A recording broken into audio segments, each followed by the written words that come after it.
This Marina Life with MDL Marinas.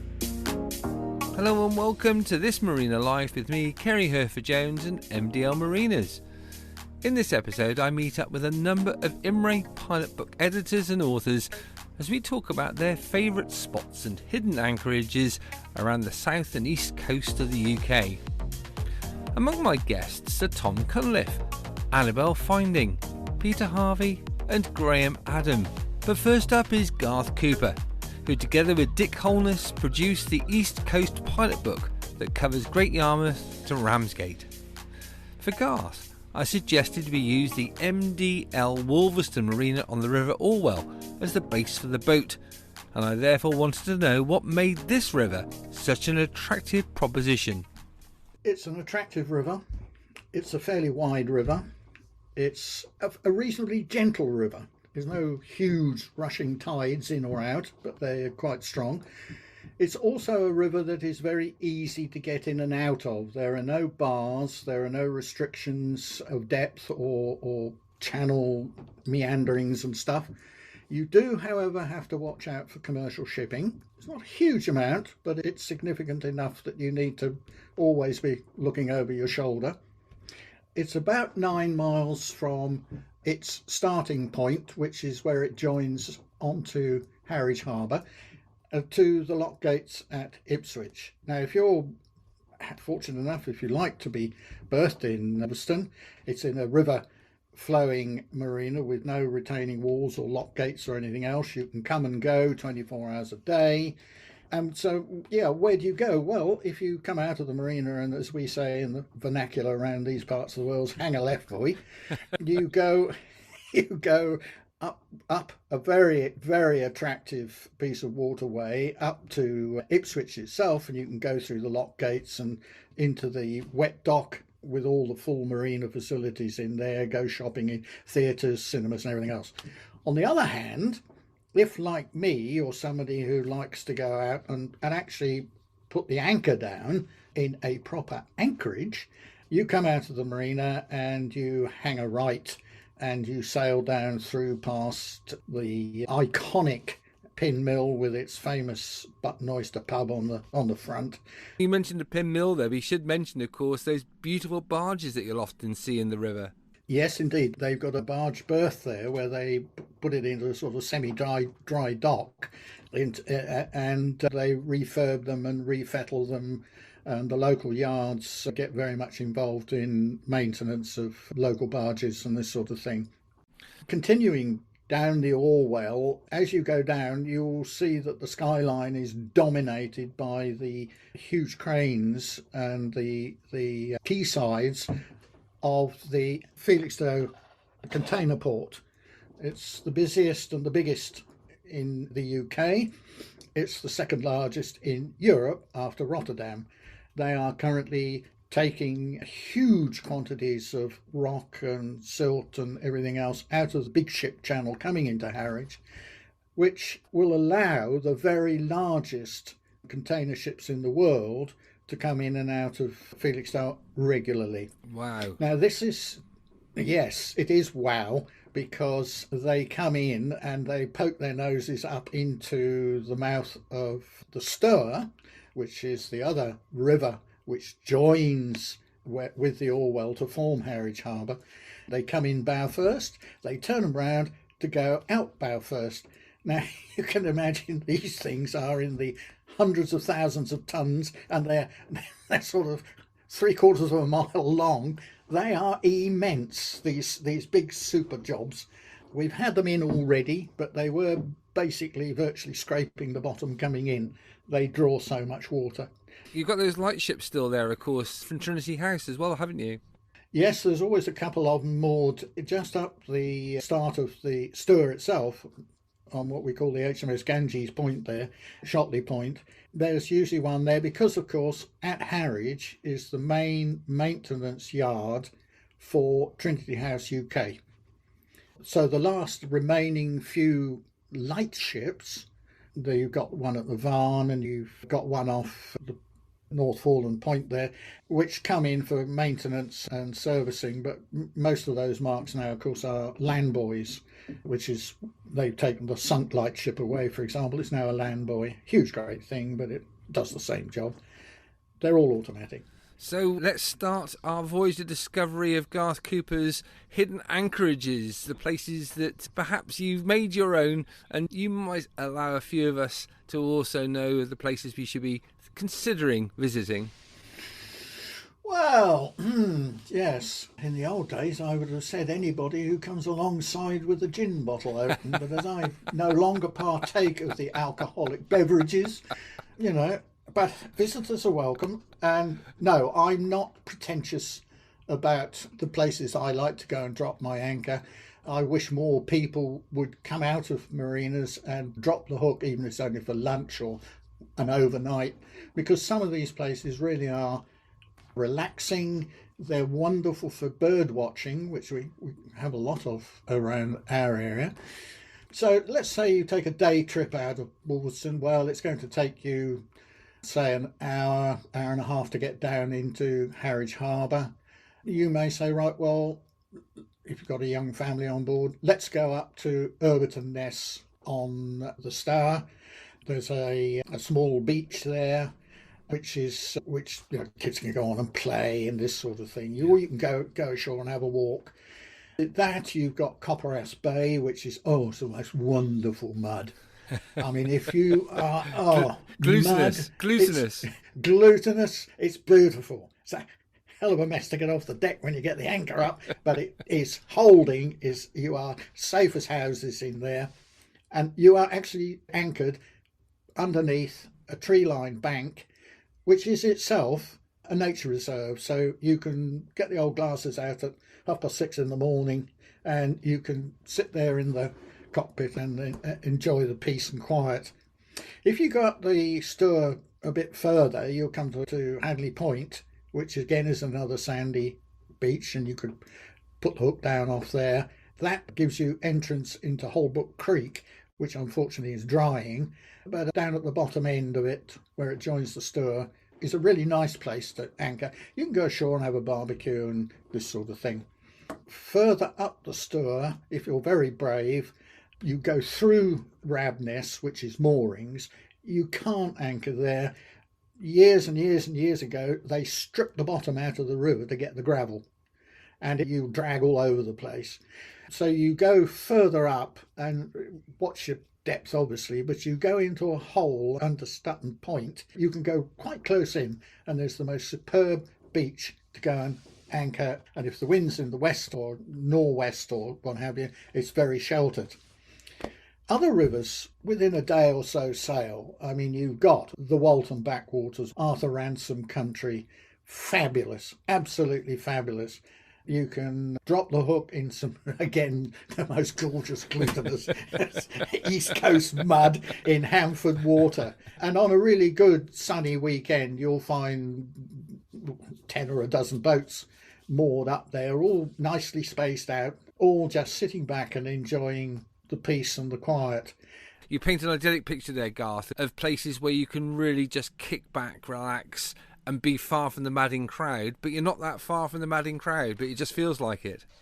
Exactly. And to me, that's what cruising on the East Coast in particular is all about. It is getting away from the madding crowd. I've said all my life, yes, I'm quite elderly, you know. I started sailing when I was 5, and all my life I have said that the only place I could really relax is on my boat when I'm sailing. Everybody should do it. Everybody thinks it's an elitist sport. It's not. The common man, chaps like thee and me get out there on our boats and do things. Yes.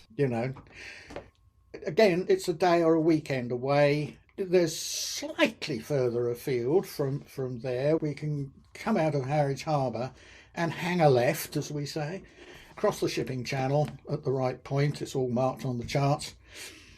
And a few miles up the coast, you come to the River Deben. Now, I grew up on the River Deben. Of course, the Deben does have a bit of notoriety about it, particularly the shifting sands at the entrance, which does, and I know from personal experience, does somewhat put you off a little. But actually, your chartlets, your updates for the East Coast Pilot, you're very good at actually keeping people up to date about this, aren't you? Well, we try to be, and hopefully it works. In fact, it's funny you should talk about this, because I was just speaking to John White, the harbour master, very shortly before we went on air, as it were, and we are actually awaiting the placement of the buoys for this coming season. Now, I should say that things are very difficult at the moment. The existing southern channel is virtually closed. Virtually, you can still get in, but you must ring John first and get guidance and follow his instructions. The new channel, which is opening up to the east, close up under the Bawdsey Point area, it's nice and deep, but it's very narrow. When you say really narrow, Garth, can you just give us a sense of what that means in layman's terms? Probably only about 3 boats' widths wide in one point. There is one very narrow pinch point in the new channel, which does need to be observed very, very clearly. And if you've got boats coming out and you are going in, be sure that you follow the collision regulations properly. You go past each other on the right side. Don't just go blasting in, with engine and sails, roaring in willy-nilly. Do it carefully. You're missing such a wonderful place if you don't go in there. And that's the point, isn't it? That's the point, is that, and we talked about this before, but this is the real nub of the matter, is that actually you make the effort and your rewards are immense. Yes, they are. It is a very quiet river. There's no commercial traffic whatever. It's a river of changes. At the bottom end, the lower end, below Ramsholt, for example, you're going through saltings, a fairly high river flood bank retaining. Beyond that are farmed marshlands, and some of them are still grazing marshes. So you've got that aspect as you go through. Then as you turn the corner and you come into Ramsholt itself, which is a load of moorings actually, and you can always find a spare one to pick up for a night, you begin to get the ambience and the feel of the river. You've got salt marshes at the bottom, gradually rising into very low banks either side, beautifully timbered, well farmed, wonderful, almost empty, just the odd house here and there. And you then get to Waldringfield, which again is, you've got to be fairly careful because it's a narrow channel with lots of moorings. But beyond that, it really does become absolutely beautiful. From Waldringfield all the way up to Woodbridge, you go through some stunning countryside. The big danger for any newcomer is that you must understand and work your tides, because if you want to get up to Woodbridge, where you either take the ground or you go into the tide mill marina, you've got an hour and a half either side of high water to get in. So you need to come through the Bawdsey Ferry Bar an hour and a half before high water, because that will allow you to ride the tide, as we say, all the way up to Woodbridge, and you will arrive about an hour before high water at the tide mill, because it has a sill and you will be able to pop over that and park up quite happily. And if you can make that work around lunchtime, it's even better. It's even better. Now, you get the dinghy out while you're there. Make sure you stay for 2 or 3 days, because you can go over the river and walk up to Sutton Hoo and the famous Viking burial site. Woodbridge itself is a wonderful little town to go and explore. But the river, and the river is what we're talking about, if you get in a dinghy and putter up to Melton and get up to Wilford Bridge, which is the end of navigation, but you duck under Wilford Bridge and you go up through some absolutely wonderful countryside, don't get stuck, because you'll end up walking back towing the dinghy behind you. That is how much the river dries out. Wow. And at low tide, it is above Wilford Bridge, the water is almost fresh. And we're not going to say there's mud again, are we, Garth? Surely not. Oh, no, of course there is. There's mud everywhere. The East Coast It's a wonderful place. Next up is the sailing guru himself, Tom Cunliffe. I wanted him to share with me a couple of little nuggets in terms of anchorages or a couple of special places that he will always hold dear to his heart, all easily accessible from MDL Marinas on the south coast. Right, here we go. Here's two. One in France, northern France. It's a place called Le Dawet. It's pronounced Dawet, and even though it goes ET at the end, and you'd think it was Dawet, but it's not because it's Breton, it's Dawet. And it's a small port, and it's easy enough to get in, so long as you read the pilot book and do what it says. Because there's a lot of rocks in the entrance. And you come in, you do go through a dogleg. There's a bit of a thing with a light on it in the entrance. And there's a little cupola on the rock with a statue of some saint in it. And you come in through there, and there's usually a few French hanging around on the rocks, peering at you as you come in with their fishing rods and it. And you come in through this gap. There's another little gap that you have to go through, and then you turn left and keep going. And the marina opens up, and it's well sheltered from the sea. And it has a sill.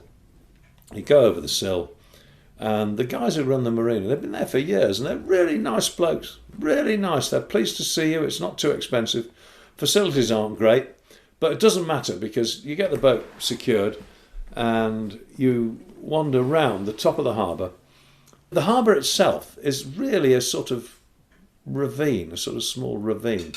And it was a place where the old Terra Nerves used to go from. The Newfoundland fishing schooners went out from there and filled up with cod and then came back in the autumn and split salt cod, took them ashore so that all the good Catholics could have fish on Friday. Lovely, isn't it? Wow. And they used to lie against the wall in there because the place is very tidal.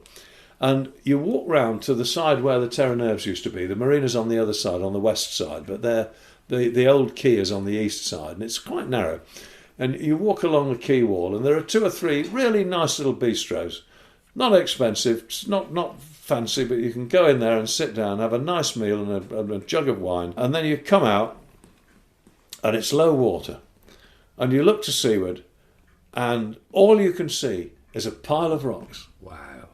You can't see the sea because of the pile of rocks that you've come in through, because the tide's gone out, I don't know, 20, 30 feet. What a lovely experience. It's utterly charming. Special. I can see why that sticks in your mind so tight and is so full of memories for you. And it sounds like you've got one on the UK side. Well, I've got one too, but there's one that I particularly love.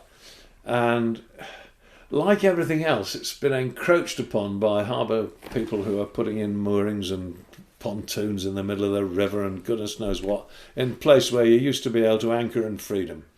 But now, one of my favourite spots, and I believe you can still do this, but I haven't done it for 2 or 3 years because the boat's been away. But if you go into Falmouth and go across the Carrick Roads and go up the river towards Truro, you go round a number of bends. There are huge ships mothballed up there. You go past all the mothballed ships and go on up towards Truro. And there's a straight stretch, miles from the sea, completely secure.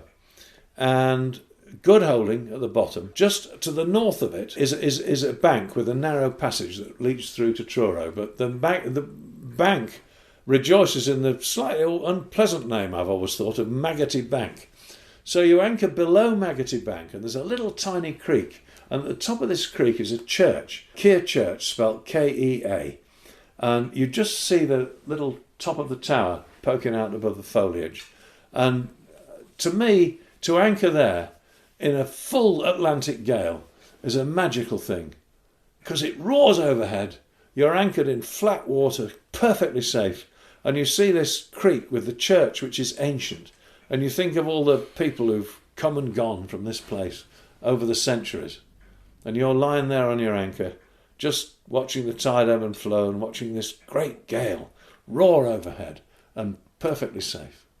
Thinking about other MDL marinas, including Plymouth, Brixham and of course the Solent, that make ideal bases from which to explore further out, I got together with Annabel Finding, the author of the Imray Pilot Book, Channel Islands, Cherbourg Peninsula and North Brittany, to share her thoughts on this really interesting cruising ground, just 10 hours from mainland UK. I asked her why the Channel Islands should be on any boat's itinerary. Everybody on board a boat needs to have been on one sandy beach at least once in a holiday. That's just to me, it's always been part of my cruising life. And the Channel Islands are just covered in the most beautiful beaches and fantastic walks. It's so quiet and peaceful, and I mean, I'm particularly lucky living on Alderney because it really is, it's the world of 50 odd years ago. And I think that people who come from the mainland, very busy lives, just delighted to get on their boats and get away for a bit, they just feel very welcomed. We're always pleased to see a different face, we say. And so you get swept up and involved in local, yacht club. You might end up racing in their regatta. It doesn't mean to say you have to be a racing boat. It's just the taking part. And it's a pretty special place. And of course, the whole ease of only having to speak English. And Alderney, you're there often, I think, and from talking to other people that have done the crossing, Alderney seems to be a kind of a destination when you're leaving mainland UK. One of your first landfalls is often Alderney, isn't it? Yeah, and it's very, from a tidal point of view, it's a great place to stop off. And I think traditionally people probably just, stopped, had a night and moved on. But I think that people are beginning to realise more and more what a super place it is in its own right. We don't have a marina. You are either anchoring or picking up a buoy, but there's a water taxi, so if it is a little rough and you don't want to get out your own dinghy for that kind of distance, there's a water taxi to take you ashore. There's a lot of super places to explore. Let's just talk a little bit about some of the area that you know so well, some of these areas that perhaps a little bit off the beaten track, but that you would recommend for somebody in their 2-week holiday to make the effort to go there and discover it. One of the places that I have always loved sailing to is Tregear, and going up the river, we always traditionally anchored. There's a beautiful sort of chateau on the side there, and we anchored below that rather than going up to the marina. Have to admit to being A, brought up in a family who didn't really like marinas, and B, then married a husband who didn't really like marinas. So I... You were going nowhere near a marina, were you? No, so so we've always been much happier on our own hook. But yeah, so Tregear is somewhere that it's so French, and the town's really lovely, and there's a beautiful square and pretty church, and it just somehow, that's always been one of my favourite places. And I know I go on about Alderney a lot, but do make time to visit Alderney. The history of the place is astounding. It's often been referred to as the Gibraltar of the Channel Islands, or Gibraltar of the Channel, in that it was sort of like that turning point, and that whoever was in control of it had control of that part of the channel. So we've had the Victorians building forts because they were worried about the French invading. 50 odd years of fort building, never used in anger. And then during the Second World War, the whole island was evacuated, and the German troops came in and used a lot of slave labour to build all the bunkers and added on to a lot of the Victorian forts. But previous to that, we've got one of the best preserved, or the best preserved Roman fort, which we call the nunnery. Apparently it never has been a nunnery, but it's always referred to as the nunnery. And that is all open. The Alderney have been working really hard at opening up a lot of these things so that visitors can have a wander around. And it's very much a do-it-yourself kind of tourism on Alderney, in that you can hire a bike, pick up a free map from Visit Alderney and go off and explore, and then there are panels and explanations when you get there, but you're not having to go on a guided tour if you don't want to. You can just go off and do it at your own pace with a picnic, and that's a lovely, it suits cruisers. It's sort of choose your cruising life as something where it's very relaxed and you're being a bit adventurous and you're wanting to be at one with the environment. And our kind of tourism very much fits that. So you can go and sit on a cliff and look out over 5,000 pairs of gannets on a rock. And there might be 2 or 3 other people wander by. And I think people go away and they go, I'm so relaxed, I'm going to have to wind myself back up when I go back to work. I think you've sold it to us. What are the overnight rates on a visitor's buoy in Alderney? Absolute bargain. £20 on a visitor's buoy, but if you put your own anchor down, it's only a £5. We've talked a couple of times now about ground tackle and about getting it down. I mean, particularly I'm thinking now about Sark and places like that. You do need to have a decent amount of chain to deploy, don't you? You do. Sark is very deep for anchoring, so they do have a few buoys there. But yes, good ground tackle, and yeah, put out plenty of chain and keep a good eye on the weather forecast. Let's now go back up the East Coast and meet Peter Harvey, the man behind the Imray Pilot Book, Norfolk, the Wash and Humber.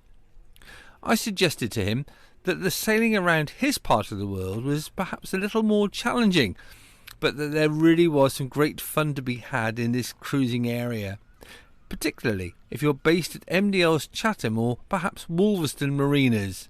If your home port is on the south coast, I fully accept that you come out of your home port and into the English Channel, you probably leave the cover on the echo sounder. Whereas you come up to this part of the world, and if you haven't experienced it before, to suddenly see a lot of zeros on the echo sounder can sort of get your attention a bit, can't it?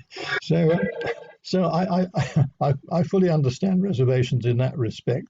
But you're right, there is a lot of enjoyable sailing to be done in sufficient deep water, albeit tidally constrained. That's one of the big factors. You come out of one river and you can't just pop into the next one. So there's a bit more planning involved than sort of coming out of Ocean Village and thinking I'll pop along to Lymington for the afternoon and then come back again. If that's what you're used to and you can't sort of wean yourself off it, then fine, maybe the East Coast is not for you. But as long as you accept the tidally constrained factors and are happy that you perhaps look across to what passes for a horizon and can't see another sail, then it's a very enjoyable experience, and I think all the more so for that, quite frankly. Let's look at one or two of your favourite places to visit then, Peter. I'd imagine that Wells Next Sea is in your top three, is it? Oh yeah, sure. I mean, Wells has been welcoming small boats for a long time, and simple time, speed, distance calculation. I mean, if you're coming across from nearby continental Europe, and a lot of Dutch people do come across to our neck of the woods, Wells is logically the first place you come to, isn't it? And they are very welcoming. It's a fun seaside town, fish and chips and beach and all the rest of it. In fact, I think the calculation, they have about 2,000 people living there, but every summer the population's about 12,000. But if you've got any sense, you don't visit it from the land, you visit it from your boat. And that's a very different proposition. They are very welcoming, have been for a long time. But of course, as you probably found if you've been in there, more recently, they've built a very nice visitor pontoon there where you can stay afloat, which has in the past been a bit of a novelty in the area we're discussing. But even my boat, which is drawing just under 2 meters, if I'm careful, I can go on that pontoon and stay afloat without any trouble, and that makes the whole visit a lot more enjoyable. So yeah, Wells,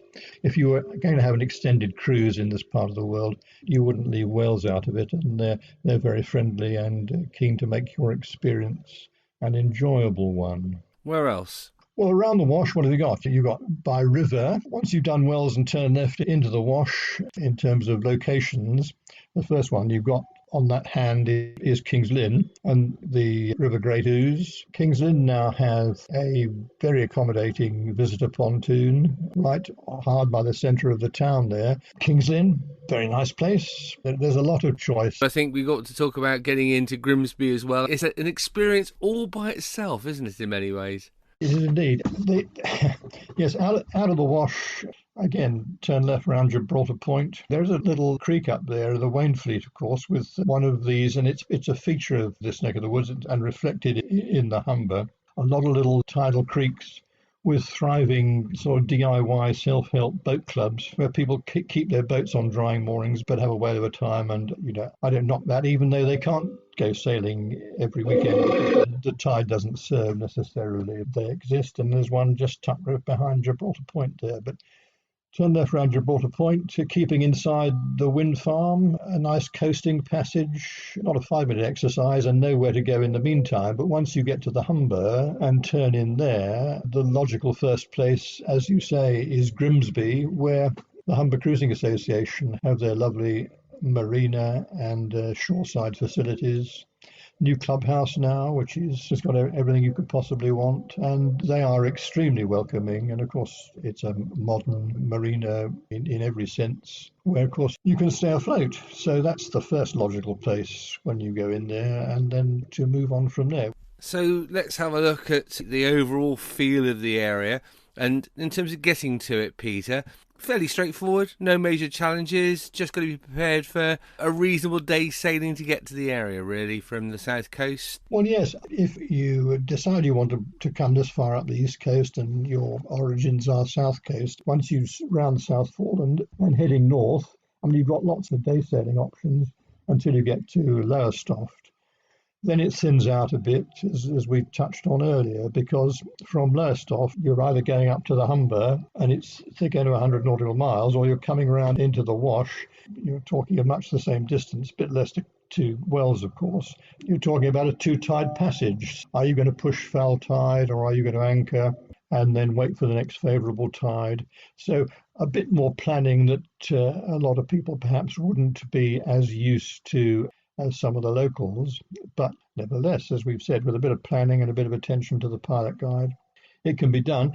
If you keep your boat in MDL's Queen Anne Battery, Plymouth, or perhaps at Brixham or Torquay Marinas, you'll really want to hear from my final guest in this episode. People talk about the Isles of Scilly as a go-to destination, somewhere to literally take a break from the madding crowd. I asked Imray Pilot Book editor Graham Adam how he would describe the islands. They're an archipelago of islands that you don't see anywhere else in Britain, except perhaps off the west coast of Scotland. But they're white sandy beaches around the edge of these beautiful islands. And because you have to make a bit of an effort to get there, whether you're in a sailing boat or a ferry or even in a helicopter, it's not quite like just driving to a beach somewhere or driving to your boat in a marina.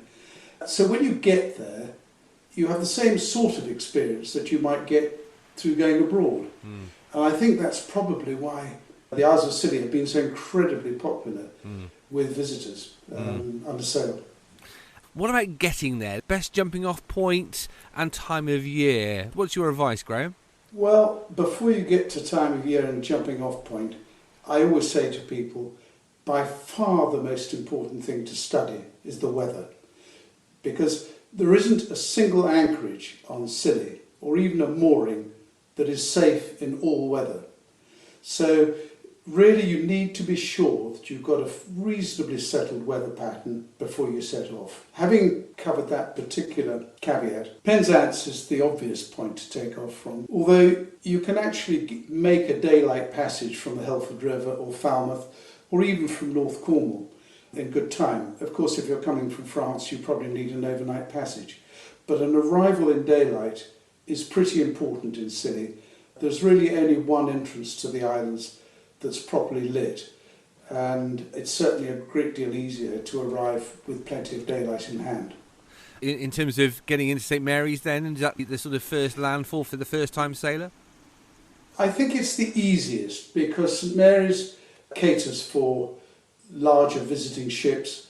It has properly marked entrance and routes, and I think that certainly for the first-time visitor, it's probably the easiest place to arrive at. For those that don't want to pick up a mooring and want to anchor, then another second possible approach would be to come north about around the islands and come into what's known as New Grimsby, which is the sheltered anchorage between the islands of Tresco and Briar, and there are some very good serviceable moorings there, and there's also room to anchor. The Isles of Scilly are nothing without the people, and I think one thing that came across very clearly from our visit there was how warm and welcoming they were right at the very outset when we arrived from the harbour master. There's two certainly in operation when we were there. Is that still the case? The people of Scilly, and I am a bit biased, but I think they're very special people. Islanders don't always have a good reputation and are sometimes thought of as being a bit grumpy, but I find the people of Scilly, particularly when it comes to anyone who's in a boat, are quite exceptionally nice and generous with their time. They know the waters they live in. Many of the families there go back centuries, And I find that talking to the skippers of the ferry boats, if you're lucky to meet the lifeboat coxswain or the harbour master in St Mary's or on Tresco, they're all incredibly helpful people, and they're full of useful advice. And it's well worth listening to anything they have to tell you. And you talk about New Grimsby. There is that little place in New Grimsby where if you've got a bit of a bilge keeler, you can actually tuck yourself away quite nicely, can't you? Well, of course, if the weather's good, a bilge keeler is really the perfect boat to have in Ceri, because there's a lot of shallow water and there's also a lot of sand around. And in New Grimsby, there's a little bay called Green Bay where boats can take the ground, and for multi-hulls and bilge keelers it's an absolutely perfect place. So let's talk about somebody with a bit more experience, a few more sea miles under the keel. What should they make sure they have on the list of go-to places in their visit? Well, I think one of the extraordinary things about Tresco is that all the inhabited islands, of which there are only 5, they all have their own character. Even the people who live there are quite different, and historically they had different functions. I mean, the famous pilots of Ceri came from most of the islands, but St Agnes in particular was very well known for producing pilots. Wow. But I would say to anybody there, ideally, if you've got time in your cruise, take in each of the inhabited islands. They've all got anchorages suitable for different weather conditions and weather blowing in different directions. And then, apart from the inhabited islands, there are some fantastic anchorages which are not adjacent to inhabited islands or even densely populated parts of the island. And a classic one is St Helens Bay, which is a historic anchorage used by ships over many centuries, and it's really sheltered mostly by underwater rocks, and it's quite tricky to get into. But for those who know their way around the islands, it's a very satisfactory place to anchor. And then there are other anchorages, for example, the northeast end of St Mary's. There are some wonderful anchorages there, sheltered from the prevailing southwesterly winds, where there's not a house in sight. But of course, you can't do your shopping there either. Of course, in New Grimsby, of course, you have got Fraggle Rock, so at least you've got a pub handy. You have. And a short walk across the island, you've got an extremely good lunch in the Hell Bay Hotel or their seafood restaurant there. I mean, one of the interesting trends in Ceri in recent years is that they have gained a fantastic reputation for their food. Don't expect grand dining, because it's really all about informality. Yes. And caters for people from the sea. Yes. But you'll find superb restaurants and cafes all around the islands, and most of the food is local and it's sustainably sourced seafood, and it's a very good place to visit to enjoy their food. And they're even making gin on the islands now. Wow. And there are 2 vineyards there. There are what? 2 vineyards. 2 vineyards, fantastic. Yeah. Well, there we are. You've got to put that on the list straight away. Let's go back a little bit more detail. There's a theme, I think, emerging in this podcast with you, Graham, about the weather. That's clearly number 1 on the list for anything and any time you're over there. And you mentioned St Helens Pool there.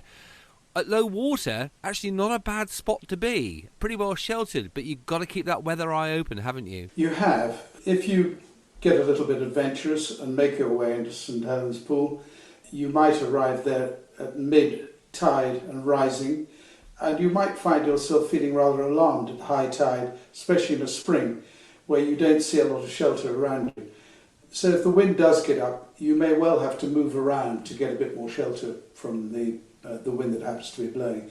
But there's usually plenty of room to do that in St Helens Pool. And, of course, we must mention the excellent service from the water, buses, taxis and so on, because the islanders literally live their life through the water. And if you do pick up a visitor's buoy, it's actually relatively straightforward to then go on and around the island picking up one of their excellent taxis. Do you know, there's a great deal to be said, particularly if you're not very experienced, to making your way to a secure and safe mooring, and then using the wonderful service boats that the Boatmen's Association operate around the islands. And the hub of those activities tends to be St Mary's, understandably, because it's where most of the incoming flights go and the ferries arrive there. So The harbour at St Mary's is an absolute hub of activity in the morning, and there are blackboards put up, and you can go and watch seals off the Western Rocks, or you can go and look for puffins or whatever it might be. And the opportunities to explore other islands are huge. You can go out around the Bishop Rock Lighthouse, which is an incredible tour to do. So there's lots going on. Thanks to all the guests who took part in this episode. I hope it provides you with some insights and inspiration on new areas to explore. You might also like to know that every MDL Marina has a web page and a visitor's guide. Just search MDL Marinas. And when you're there, you can also access their online visitor booking system to make your next visit as stress-free as possible. Also, don't forget that with OTM Rewards, members earn points on each stay which they can use to save on future visits. Links to the various speakers are on the podcast notes. I'll be back soon with more episodes of This Marina Life with MDL Marinas. Thanks for listening.